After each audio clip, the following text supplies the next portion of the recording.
Welcome to Night Shadows. I'm Stewart Best, where the paranormal is normal, where that which you thought you knew, you didn't, and where the future can be known if you know exactly where to look. Well, good evening, everyone. I'm Stewart Best, and this is Night Shadows, and we have Larry Taylor with us tonight. And we've got a lot to talk about. We've got gravity waves, we have Bible codes, we have everything about that we can get into. We have visions that Larry has had. We're talking about Matthew, and things are not looking good over in the Middle East with Putin and what he's doing. Anyway, Larry, how are you doing tonight? Oh, doing okay, Stewart. Thanks for having me. Oh, no problem. Where should we start? There is so much going on. Should we start maybe with Matthew? Because that is definitely bearing down. What's the latest? Well, the latest is actually the latest report I saw. The governor of Florida has now warned Florida of a possible direct hit from Hurricane Matthew. And actually has gone to a state of emergency, and they're having evacuations. And so they're very, very busy doing that. And, of course, it's very interesting, the track that Matthew took. I don't know if you looked at that closely, but it actually, they thought it was going to be a dead-on hit in Haiti, which it wasn't. It kind of veered to the left or the west and actually went through that strait between Haiti and Cuba. Basically, now it's slowed down to a Category 4 a little bit doing that, but it's now out again in the Atlantic, and it's headed directly to the Bahamas. And the interesting thing is it took a west jog after it got through that strait, which lines it up directly with Florida. And the further west it goes, the more concerned they are, because they were hoping all along that this would stay off the Florida coast, but they're really not sure. This is a very, very dangerous hurricane, and they say it's only going to strengthen. Well, now, as I understand it, the waters where it's coming in are warm, so it could easily get to a Category 4 or 5. Is it a 4 now, or did it drop to a 3 coming through the straits there? My understanding was it maintained the 4 status, which is 120 mile per hour winds. Now, maybe I haven't seen the latest. I saw it up to about an hour ago before the show, and I'm not sure, but the latest I saw was it was still a 4, and they were expecting it to maintain a 4 until it gets to Florida if it continues on that path. So this would be a direct hit, as I understand it, the way they're tracking it right now. So it would go directly probably over Miami, Fort Lauderdale, that area, or close to that area anyway. Yeah, probably.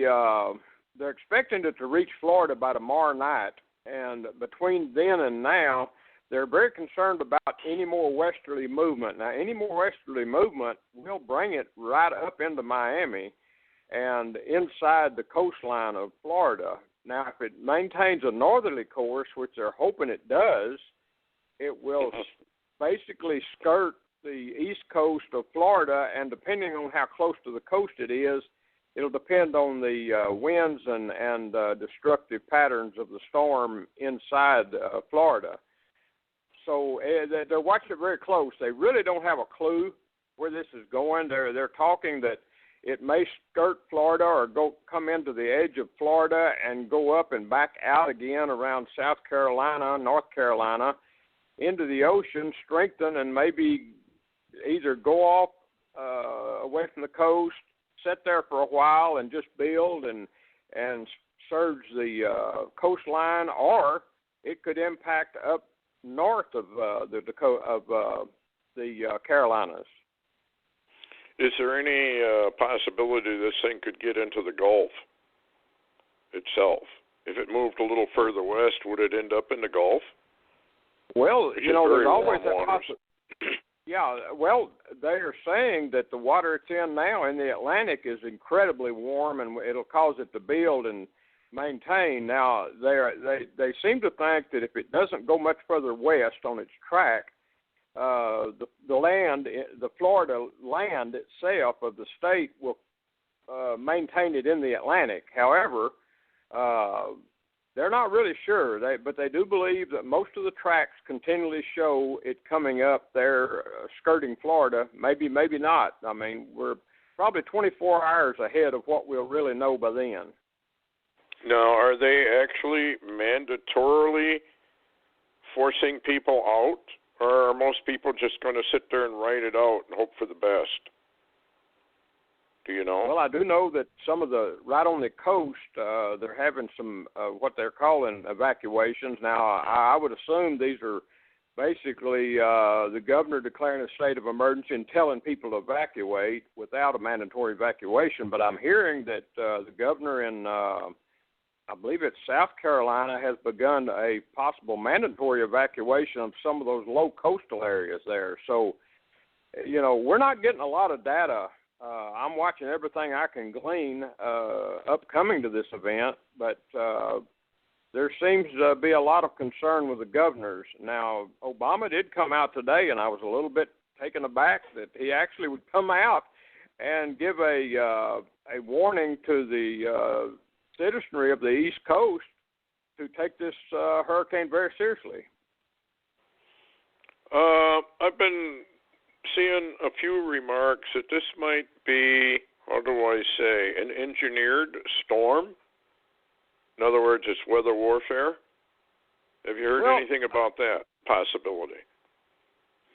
There's you see stuff on the backside of the internet talking about that, but maybe it's just me. But I find it interesting, extremely interesting, that there may be a hidden hand in this, and it may be a heavenly hand, not so much, a earthly minion, but a heavenly hand. And the reason I say that is this storm was a tropical storm until Obama stood in Jerusalem and declared Jerusalem was not a part of Israel, not in Israel. Jerusalem was not in Israel, and that's when this immediately went to a Hurricane 1, 2, 3, 4, 5. It went all the way to the top within that 24-hour period after he made those statements in Jerusalem.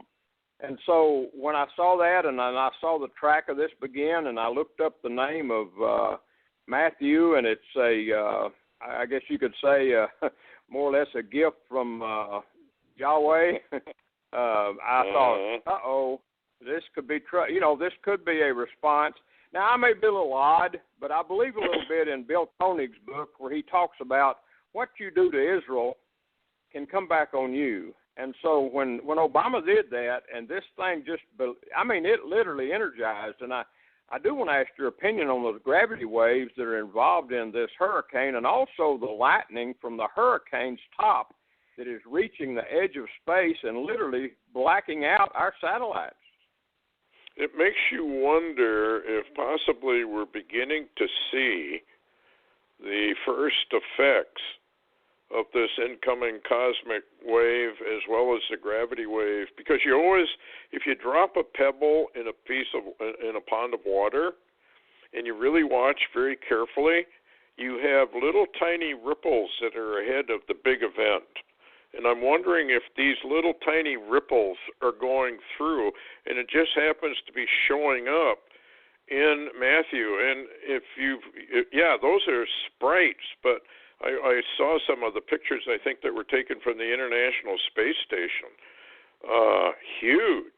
Huge lightning bolts going up into the heavens. So there's something to this that's very unnatural, I think. Well, I look at that, and then, Stewart, also probably a month ago, you were one of the first people to come on and begin to talk about gravitational waves that were coming that would do odd things. And about a month ago, I didn't post the picture, I don't think, but I've got it saved somewhere. They took a satellite image off the coast of Africa, on the west side of Africa there where the hurricanes come off, and they were basically doing that to check out some hurricanes that had come off of the coast and were moving. They weren't hurricanes yet; they were tropical depressions, I guess. And what they got in that image, and I saw it very closely, they literally, and they did, Space Weather and the NOAA clearly called it out as gravitational waves from space that were impacting the waters off Africa and creating those ripples that you just talked about. Now, that's a month ago or more, and now we have a hurricane that was energized, and you've got lightning bolts over a mile, 2 miles or longer coming off the top of this hurricane and shooting into the edge of space and literally blacking out some of our satellites. And at the same time, if you go, people can go to spaceweather.com. You've seen the images. Yes. The top of the hurricane clearly shows the gravity waves involved in the architecture of the Hurricane Matthew itself. And they say standing below it, which they've got a picture of the sprites, it shows gravity waves under the hurricane too. Yeah, this has got to be something very unusual. But I think, like the Lord said, you know, as this time approaches, we're going to start seeing some very unusual events in the heavens, strange sights, he said, in the heavens. And, of course, that probably means, odd things in the cosmos, but also odd things that are beginning to appear in our own atmosphere. So, yeah, this is fascinating. So, did you see that picture of the eye of the hurricane, Matthew, and it looked very much like the face of a skull? Have you seen that? Oh, absolutely. I saw it. They had it on Space Weather. They actually had it on local weather station reports on the hurricane itself, showing that skull image, and of course, from their angle, they were saying that's an interesting face of a hurricane during the month of October, which is Halloween coming up. But I mean, I look at it a little different. But yeah, that's kind of shocking. I did see it. Well, it makes you wonder, was that it looked very much like a skull, and if this thing comes in at the strength that it has, are we not going to see some deaths from this? Probably quite a few. And the flooding has got to be horrendous. Now, I was told somewhat in some areas of either Cuba or Haiti, they had possibly up to 40 inches of rain. That's the reports. Haiti was spared somewhat, even though people that were killed there by this hurricane because it jogged a little to the west and literally went up that strait between Haiti and Cuba instead of impacting it dead on, and it didn't impact Cuba head on either, which is really an energy saving adjustment for that hurricane. I mean, isn't that odd that hurricane would make that adjustment and not batter itself on the land or the mountains? I mean, but now if they're talking, it'll be a 4, if unless it increases more than that, but it'll be a 4, they say, before impact or skirting the Florida coast, which they say, depending on how close in to the coast it is, it will show how bad the winds. But you're talking 40 inches of rain. That's over 3 feet.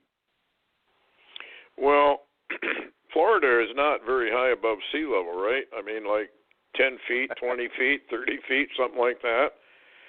What kind of a storm surge are they? If it goes up through at a Category 4, I would think the storm surge alone would be tremendous along the coastlines. Well, the storm surge, Stewart, that it showed from NOAA, I looked very closely when it was right almost on top of Haiti there, and the storm surges close in were like feet or more. So that's pretty big. Oh boy! So, are we looking at a judgment from the Lord? We had those prophecies that there were going to be 3 judgments that were going to come from the Lord. They were going to impact 1, 2, and 3. A long, long time ago, I had a woman call me. It was about 6 o'clock in the morning, and I answered the phone, and this voice says, the Lord has asked me to call you, and he has a message for you. Well, you get a call like that, you kind of wonder, what in the world is this all about? And she said, the judgment upon the United States will begin very soon. It will be an earthquake, and the whole country and the world will actually see this. And she said that is going to be the start of the judgments. And there would be periods of calm in between, and then another series of judgments would come, a little stronger maybe, and then another period of calm, and then other judgments would come, and then another period of calm, like birth pangs are. Well, you listen to something like that, and you say, well, okay, that's very interesting. So I have no idea who she was or how she got my number or anything. But the Lord can do those kind of things. Anyway, I hung up that afternoon at Candlestick Park in the World Series. The earthquake struck, and I knew as soon as I saw it that was the beginning of the judgments. I had thought that maybe Mount St. Helens was the judgment, but it wasn't. It was that World Series at Candlestick Park. People should go look up in the book of Revelation and see the 7 lampstands or the 7 candles, because that was a direct message, I believe, from the Lord. Just like Matthew, you said, is a gift from God, some gift, but maybe this is what it's going to take to get the American people to at least wake up to something? Is this what it takes when you have such an apostate nation? I don't know. I mean, hopefully the whole thing goes out to sea and doesn't bother anybody, but it sure doesn't look like that's what's going to happen. And do we not have you had a vision. I want to kind of get into that a little bit. Could you really elaborate on that vision concerning Jacksonville? Yeah, I think this is what's coming. That's been quite a few years ago. I was actually going to a convention, in, it was a intercessor convention. Matter of fact, Augusto Perez was there. Tom Mack was there. A number of people in Florida, and I flew into Atlanta, and then took a plane to Valdosta, Georgia. And I kind of was dozing on the plane, approaching Valdosta, and we began to turn and begin to move in a landing pattern, and it was like all of a sudden, in my mind, I began to wonder, and I asked the Lord, I said, Lord, when will the persecution really begin against your people? What will be the sign? And now you ask the Lord a lot of things when you're just thinking and flying and all of that, and I did not expect an answer, but I got an immediate answer, and it was that when Jacksonville was devastated, that would be the sign of the persecution, of the closeness of it. And when I landed, of course, in Valdosta, somebody came and got me and took me into Florida by car, and I saw the signs of turnoffs to Jacksonville, Florida, and it was just like a witness, basically, that Jacksonville, Florida, one day, and that's the term that was used, would be devastated. Now, I didn't know. I didn't have a clue. I know there's a lot of naval stuff in Jacksonville, and you don't know whether maybe it's war. You don't know, I know used to be lots of hurricanes, but we don't know yet. I'm still waiting for that one, but I do know that will be a sign when Jacksonville is devastated. Somebody wrote me later on and said, well, do you reckon he meant Jacksonville, Texas? And I said, because there's been a bad hurricane on the coast there. And I said, no, it's Florida. It's Florida. Well, this is very, very interesting because was it you or somebody else told me today that I don't know if it's the mayor, the city manager, whoever, wants Jacksonville, Florida evacuated? No, that wasn't totally? Me. Somebody else. Yeah, somebody else told you. I've listened to the governor talking, and that's about it. I didn't hear a mayor or anything. Wow. Well, this thing could be the one. And one of the reasons I say that it could be the one is the timing of it. You know, I suppose we're getting into the Trump, Obama, Hillary stuff, but, you know, there are two prongs of prophecy, and I guess we're going to have to wait and see who's lying and who isn't. Trump is going to win by a landslide. He's going into office. There's going to be a delay. He is, in fact, a Cyrus, a modern-day Cyrus. Or Obama's going to stay in office, and they will do whatever they have to do. Now, the way it looks to me, did you watch the debate? So the vice president, I mean, that Kane character was interrupting every 2 seconds. That's true. And I thought that Pence was rather statesmanlike, as much as he could be under the assault he was given by both the moderator and Kane. I mean, I just wish people would pay attention to those kind of little things that happen. So then the persecution, if we find that this thing wipes out Jacksonville or devastates it, then from your vision, the persecution of the Christians would begin sometime, I can't say immediate, but soon, do you think, after that? Well, that would be my take on it, and of course it's kind of interesting with the timing because I did see a report today. I doubt if it's even on much of our media, but Ban Ki-moon, the Secretary General of the UN, has announced a favorite that he wants to become the new Secretary General, and that's literally December, and it is not Barack Obama.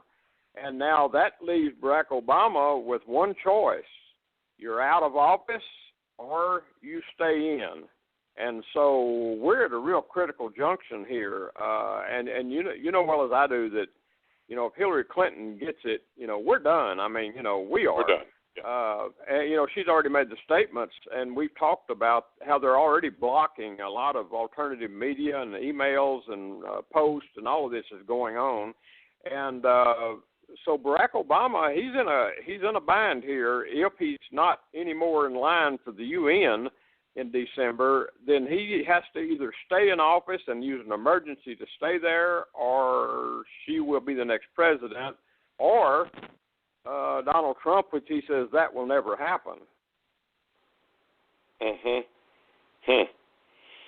Well, it's just kind of fascinating to me how all this is working out and how the Lord can twist things and turn things around on the very perpetrators that do like to twist things and tell lots of lies.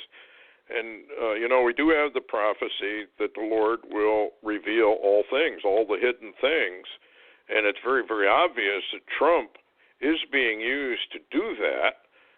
Whether he gets elected or not, it certainly is a warning to the American people. Look, this thing is corrupt. I mean, he's even said, well, you know, I play ball with these people. I know what they do. I know who they are. So you got an insider's insider who probably has connections all over the world telling the electorate of America, look out. And is he not the one who said there's a bubble and bubbles burst? And when they do, he said, if I remember right, he said he wished it would happen before the election so he wouldn't have to deal with it. And there's a fellow out there, I put it on, I think, Borderlands, if I'm thinking right, or our Best Global Report. But there's a guy who has gone back in time and shows how just before an election you have certain signs that take place, and then you have a collapse of varying degrees, you know, on the market, and we're due for a collapse. All the signs are there again. So this is going to be very, very interesting. Any other comments you'd want to make on that vision you had? I think that's a very, very important vision. Well, I would just say that I find it very interesting that at the time frame we're in, if this is the devastation, that it's along this trumpent, as you would say. That is the most incredible term I've ever heard. Matter of fact, my wife brought it to my attention that Donald Trump and Trump Pence, I thought, wow. Only yes. At this point in time, you talked about signs. That is so incredible. Well, this is the way the Lord does things, and of course, most people don't see signs, so they don't. It goes right by their head, and they don't even know a sign's been given them, unfortunately. But I guess that's part of apostasy, I guess. Where they're just not alert and they're not paying any attention. Like J.R. Church used to say, prophecy is the unwanted stepchild that's kept down in the basement and fed bread and water, but never brought out into the light. They don't want to hear it. I did get a letter from somebody, and maybe you can help me with this. It says, I am one of your longtime fans, used to have a subscription, blah, blah. And let me say that I now live in Israel. This evening ends, she says, the Jubilee year, which started at Rosh Hashanah 2015. And she gets this from skywatch.com. It's been exactly one complete Jubilee cycle since the Six-Day War and the unification of Jerusalem. I have to disagree with that.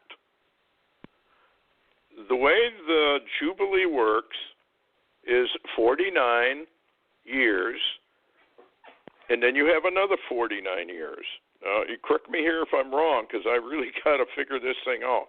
So you go 49 years, and you go another 49 years, you go another 49 years, you go 49 years. The Jubilee is the first year of the next 49. Is that right? That's I think from you're what right. I have. I think that's the way it works. Here's something: a Jubilee is 7 cycles of 7 years, with the 50th year being the Jubilee year, but not so as to break the ongoing 7-year Sabbath cycles. So the first year of the next 49 years is counted as the Jubilee, or the 50th year. Now, if you go from 1967 and you go your 49 years, you come to 2015, 2016. That means the Jubilee year just began right here in October. It's the 50th year, but also the first year of the next 49 years. Is that right? Or am I totally messed up? No, I think you're right. I think that's probably 2015 to 2016 was the last year before the Jubilee, and the Jubilee starts now, October. I think you're right on that.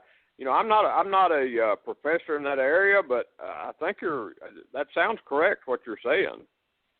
Yeah, because they overlap.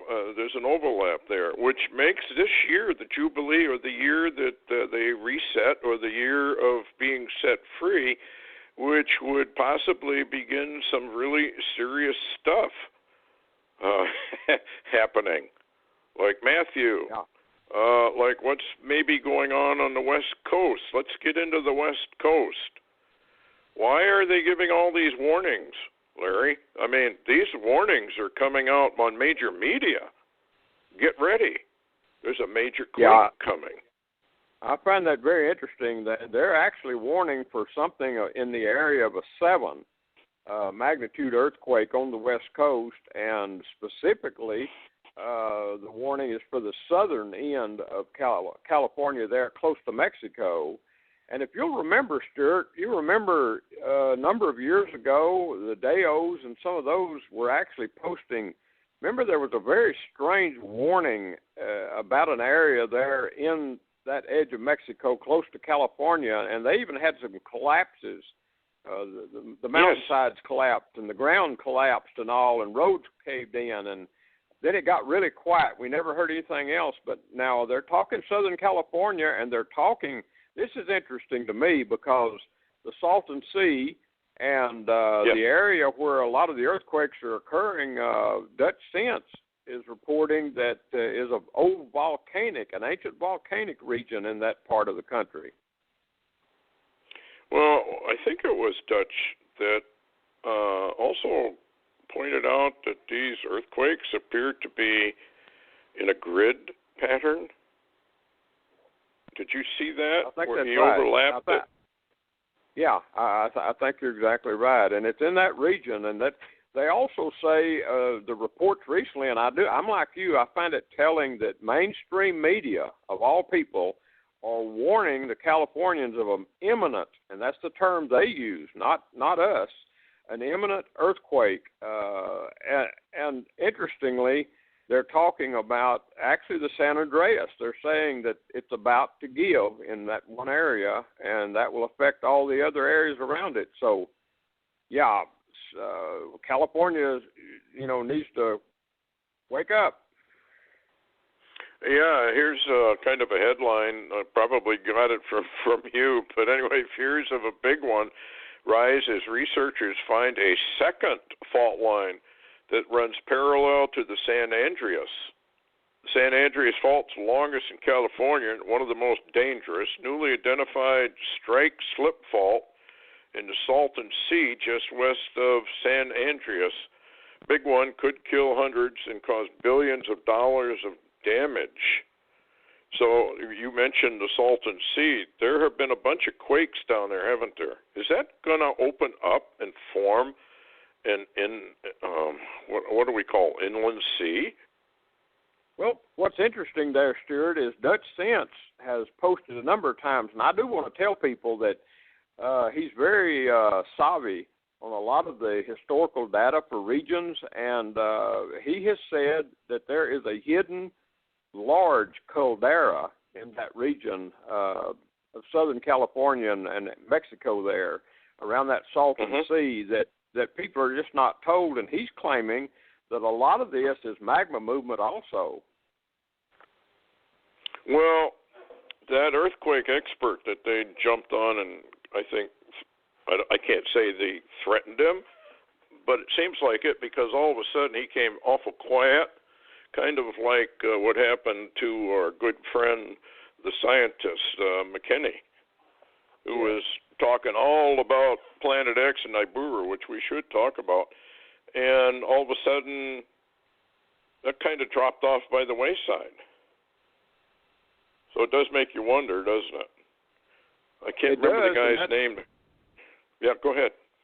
Well, it does make you wonder, and at the same time, it also makes you really question mainstream media printing these alerts for a 7.0 out there on the West Coast and using the words imminent. That's hard data to understand with the way they're hiding things. Well, I also heard something about Yellowstone, that was heating up again. Have you heard that? They are having earthquake swarms in Yellowstone, directly there in Yellowstone, and a lot of that is not being reported, not at all. As a matter of fact, we already know because of the DAOs that the monitors have been disconnected, and, we're not being fed the data out of Yellowstone anymore. Well, I guess maybe they figure all this stuff is not any business of the American people, even though we live in America. That we really don't, we don't deserve any of this news. The Lord operates by numbers. We're entering the year 5777. Is that correct? Oh, that's correct. If you add that up, 5 plus 7 plus 7 plus 7 adds up to 26. So I was thinking, I wonder what the number 26 means in the scriptures, and guess what it means? And I thought it was kind of telling. Yeah, let me find it. The gospel of Christ. Ah, that's interesting. Isn't it? And the gospel shall be preached to the whole world, and then the end shall come. It doesn't say they're going to accept it, just preached. Yeah. So It seems odd that when you tie this over to the rabbis and their Bible code that they have researched, what are we finding for the year 5777 and 5776? It's all about the return of the Messiah, right? Have you heard any more about the Bible codes? Have you gotten any more information? Yeah, just the latest that Richard Shaw gave us. And matter of fact, interestingly, I got a lot of attacks and email attacks after that show, indicating that you and me and Richard were not desirable people. So that show had an impact. But on that show, Richard clearly said that a lot of the data dealing with 5776 and 5777, which is 2016-2017, links into the Messiah. So there you go. Yeah.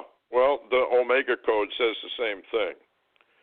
I was going back and looking at the Omega Code DVD that we did, and I just don't see how mathematically anybody can dispute the hand of the Lord. I mean, the mathematics, and there's a book out called not thermodynamics, but theomatics.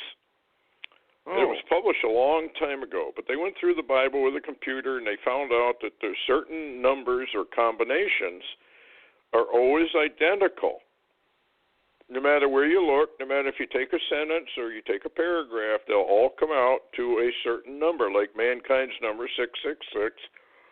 It'll always come out 666 or multiples of 666. Now, I don't know how people dispute that. You know, you've been doing this for years. I've been doing it for years, trying to warn people, hey, don't take our word for it. Look at the scriptures. The proof is in there, so to speak. You know, they always say the proof is in the pudding. Maybe it is. What's going on over in the Middle East? It seems to be heating up, and I know you really follow that one. Well, interesting today. I'll drop this piece of news on you en route to the Middle East. Okay. Jet fighters of 4 countries were scrambled to turn back Russian bombers. And in other words, the Russian bombers were coming in on the UK, Norway, France, and Spain. And we're not seeing any of this on our mainstream media, but 4 countries had to scramble fighter jets to repel Russian bombers. So there we are. I mean, things are happening, and we're not hearing about it. But over in the Middle East, it's even a little more critical than that.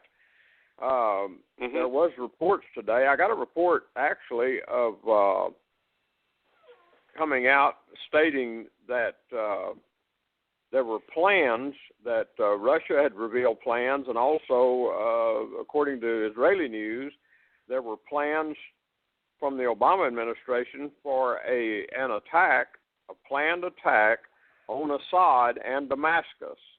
Now, you and I had talked about, and we'd wondered before, when there was a secret delivery of massive aerial and missiles and all of this weaponry to Israel from the U.S. after Obama had held all of that support back for so long and so many years of his administration, we wondered why. And we talked about that, and now, this is just me thinking, but I want to run it by you. There was remember the report that we got about Israel making a mistake that cost them something? And I begin to wonder, with Russia saying that Obama's planning an attack on Damascus and Assad, and we are looking at Isaiah 17 someday, maybe tomorrow. I mean, we don't know, but there was a report from Israeli News Live that came out reporting that they had understood that with that weaponry came a request from Obama for Israel to use that weaponry and strike Assad and Damascus. And it literally said, not Syria, but it said Damascus. So are we looking at possibly Obama using a surrogate nation to do a major attack against a Russian ally. And then there was a report came out later that said Israel was literally in the middle of the new Cold War between the U.S. and Russia. So I wanted to run that by you, see what you thought about that.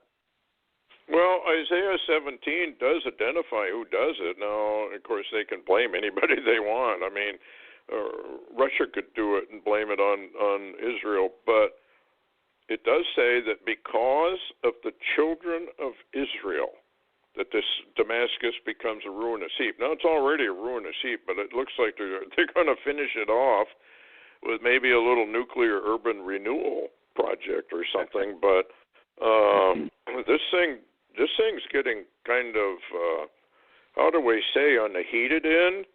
And Israel may be in the middle of a kind of a Cold War between America and Russia, but that's going to turn hot, I think. And why would they be shipped all these weapons?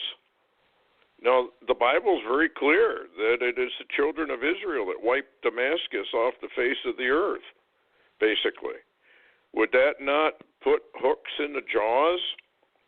Now, another interesting part about Isaiah 17 is the next chapter, Isaiah 18. People ought to read it because there are those, and I think J.R. Church was one of them, that thought that Isaiah 18 was a direct reference to the United States. And in that reference, in Isaiah 18, is the taking of the United States.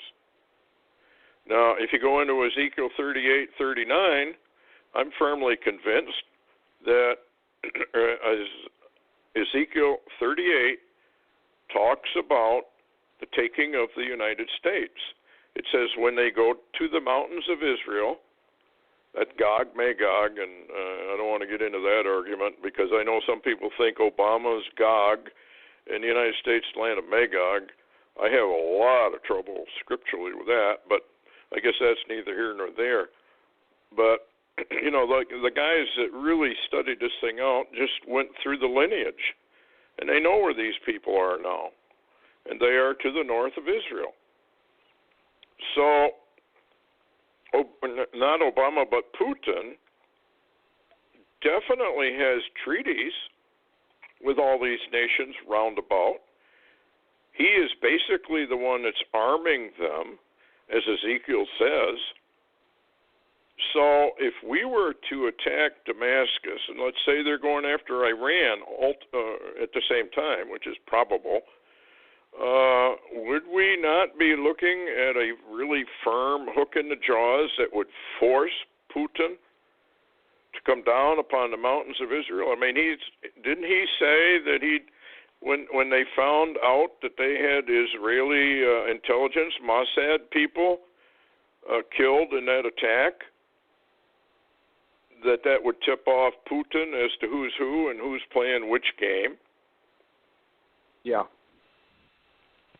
Well, that's very true, and to show how Putin, how seriously he has taken this information that he has of a U.S. attack on Assad in Damascus, Putin has literally brought in what they call the Gladiator anti-missile, anti-aircraft systems, which is the best he's got, and he's moved them into the battlefield in Syria now. To shoot down either missiles or aircraft, either one that moves, and he's taking it very seriously. But it is possible that Israel could pull off the attack on Damascus from their northern border, and you know, Israel is the northern border of Israel is just within, you know, well, further than a stone's throw, but not a lot, under 50 miles, I think, from Damascus. Yeah, they could be there and hit within minutes, and I don't know. It's getting rather tense. So that would then provoke, and I think this is what we're doing. What was his name? Zabrinsky or whatever he calls himself, wrote that book about circling Russia and then choking her off and doing her in. That's who it was, right? that was Sobrinsky, and matter of fact, that's why Putin has literally, for some time, been warning about a nuclear war, because they were still using that methodology of taking down Russia. And if you'll remember, I was trying to think of, you remember when Ed Dames released the information in that last DVD that he released about the U.S. already had plans to attack and destroy Russia with an imminent first strike, nuclear weapons, and that when they were trying to set their weaponry up to get this functioning, that, remember, an unseen hand stopped them, and they wasn't able to carry it out. I wonder who that was.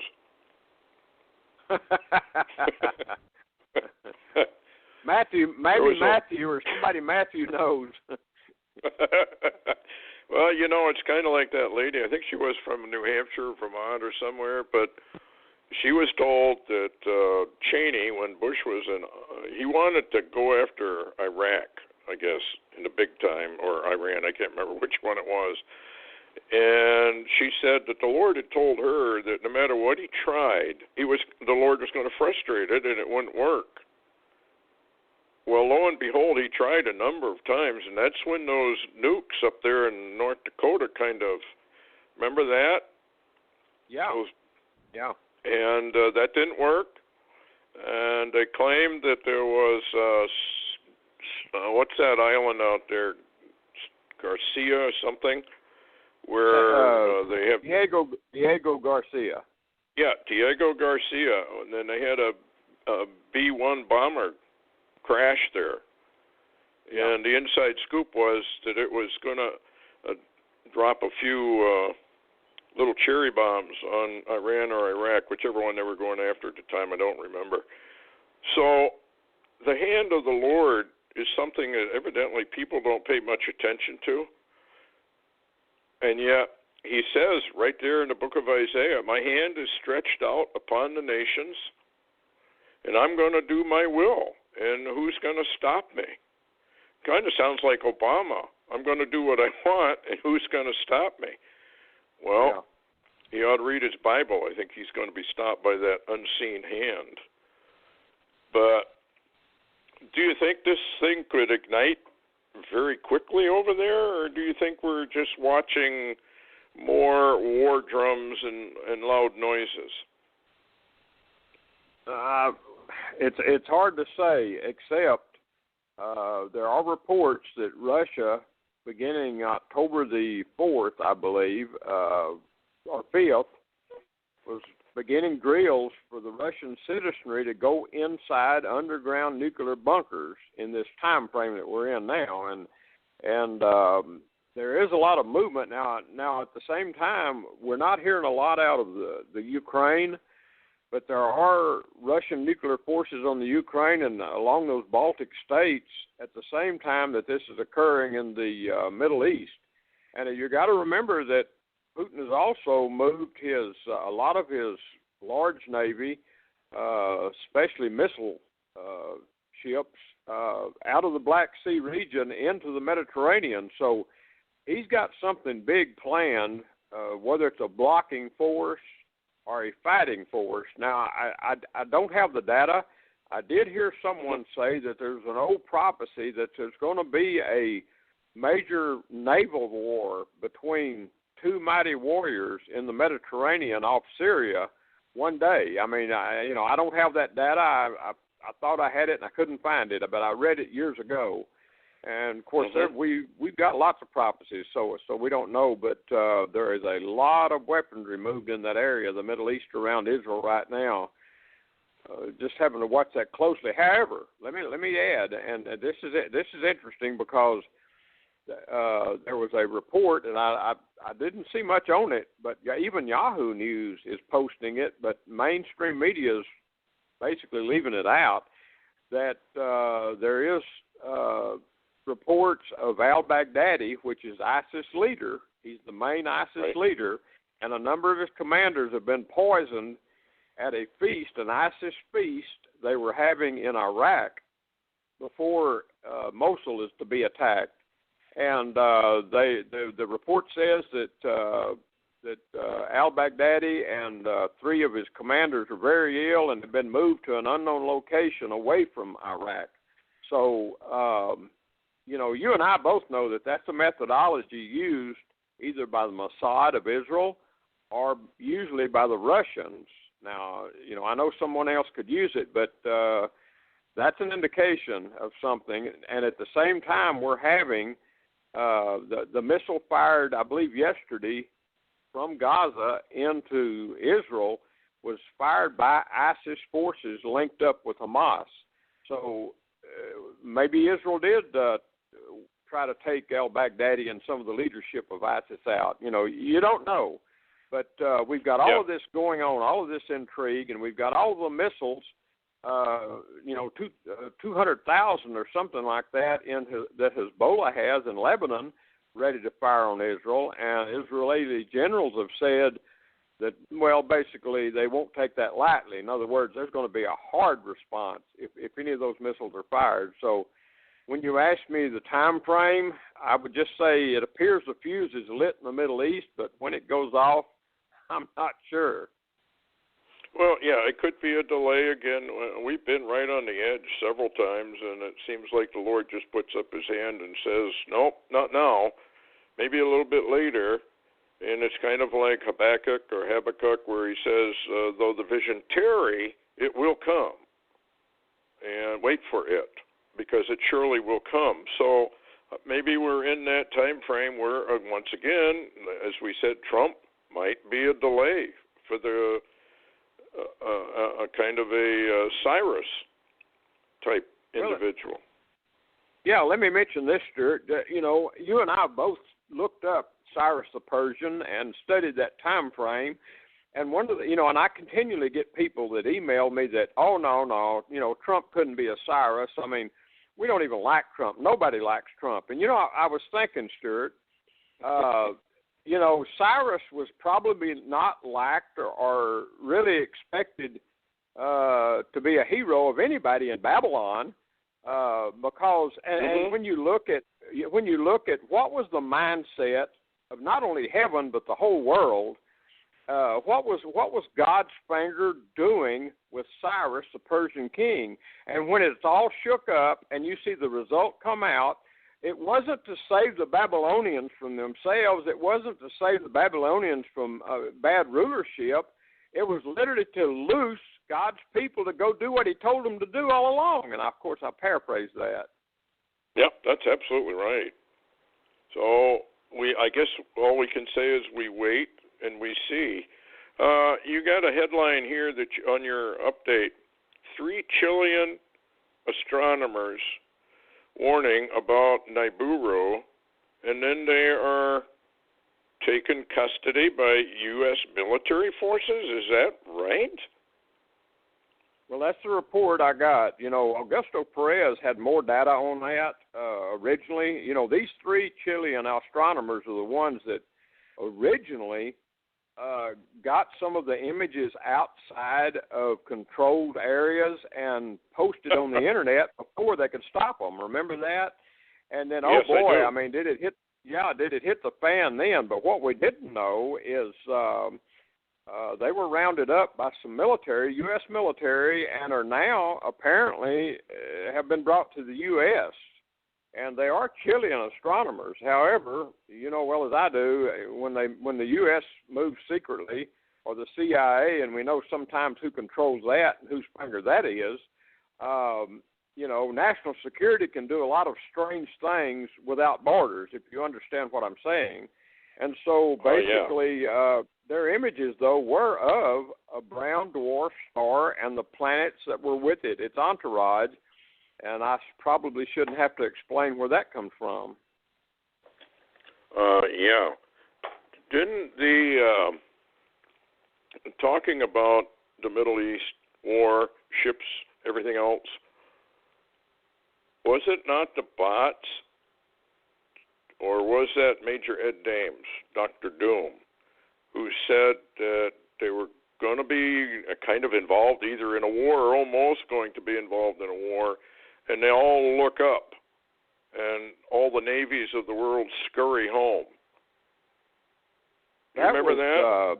Yeah, that was Ed Dames, and he basically the way he said it, I assumed they had gathered for war or were already in the beginnings of some type of major conflict, and something happened, and they all looked up, and like you said, everyone went home, and only something very not cosmetically but cosmically.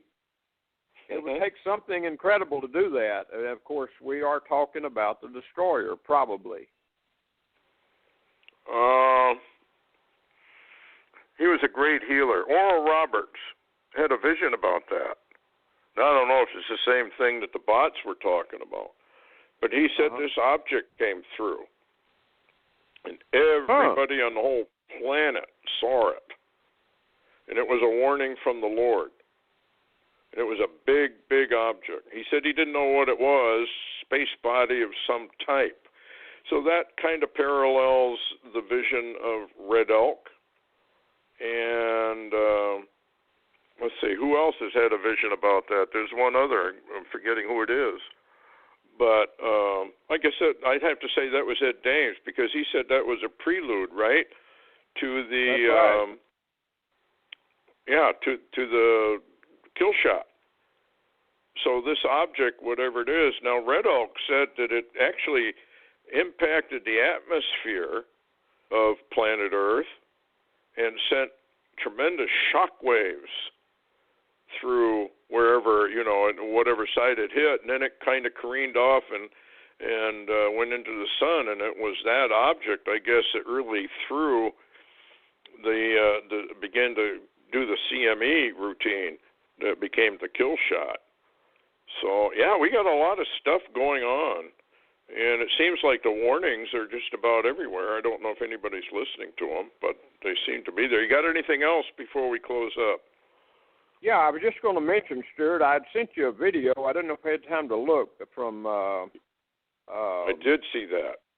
Yeah, God's roadmap to the end, talking about, and it lines up, I believe, with your Omega Code, because it talks about a Jupiter Nibiru incident as a one-year prophetic warning, September 23rd, 2017. Yes, that's exactly where the Omega Code really ends up, is when the star sign in the book of Revelation occurs, and it only occurs that time. And he points out that it occurred either when Christ was born or crucified. I can't remember which one it was. Crucified. So, nobody has any excuse. I know there's an awful lot of listeners out there. You say the word Bible and they get all upset and they won't listen. But you can prove it. Anyway, how do people reach you, Larry? And I want to thank you for coming on again. Oh, that's perfectly fine. The quickest way is my blog, LarryWTaylor.org, LarryWTaylor.org. Okay. Any parting words for the skeptics? Oh, I'll just use a biblical term. Look up. Yeah, remember Malachi Martin. That's what he said. Look up. So, and that was on the Art Bell Show how long ago? Oh, many years. A number of years before he died, obviously. And I think he was talking about either the arrival or he was talking about Nibiru. Anyway, folks, again, Larry, thanks a lot, and keep us posted on, folks, you want to go to Larry's website. He's really got a lot of stuff up there, and he updates it more than anybody updates, even more than Drudge, I think. So, anyway, thanks a lot, everybody, for listening, and Larry, thanks again for coming on, and we'll see everybody Friday. So, stay tuned. Good night, everybody.